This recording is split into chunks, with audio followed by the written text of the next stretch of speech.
This last video that we're going to do, before I had yesterday in my 12 hours of grave hunting, I was going to come to the Charleston Cemetery, that's why we're in Charleston Cemetery, and talk about the people that are in the line of Gants that came after Sophia was potentially murdered or poisoned and Daniel Mathis is disappeared.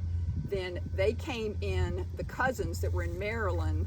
There's a Connecticut group, Massachusetts group, a Maryland group, and a Virginia group, and they're in Prince George County. And these cousins was the people that were really tied in with George. George Washington is from the same dynasty, and Thomas Jefferson, the doctor, was Dr. Edward Gant.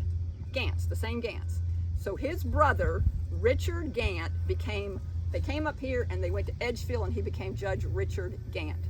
Now in that lineage, in his will, he leaves his housekeepers and slaves and everything. He has brought into the home his family members, and he leaves in his will that he wants Harriet and Peter to go to Guatemala Island, and that becomes the legacy of Harvey B. Gant. That's the ones that's that legacy.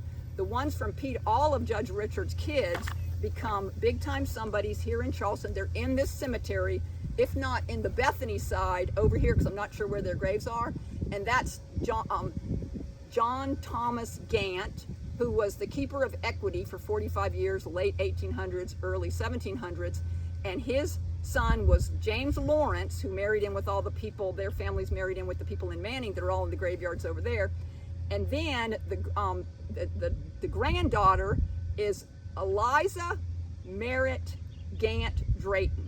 And she married into Drayton Hall, Henry J. Drayton. And so these people, I wanted to come here because this is where it represents them the best. And then over Jehosi, which is Ace Basin, that's no longer a plantation. And the plantations over on Guatemala Island, those are the ones the Gants had, which was William Johnson Gant, that ended up where the first people bought land. That's why Harvey B. Gant uses a fictitious legal father of Hastings Gant, because you could not buy land. You couldn't get it if your grandfather was a white man, Judge Richard. And so that's why, and he was the first person to go to Clemson. So you see that there's obviously somebody behind Harvey B. Gant, who was the mayor, is still alive, who was the first mayor in Charlotte. And so that string of people that I was representing here was a big part of what I was going to cover until I did all the graves and then saw all that was going on there. And I really want to do a lot more video coverage of what I found from the route when you get off the interstate and it takes you where the equestrian center is, the South Carolina Equestrian Center, and then you go up in those back roads.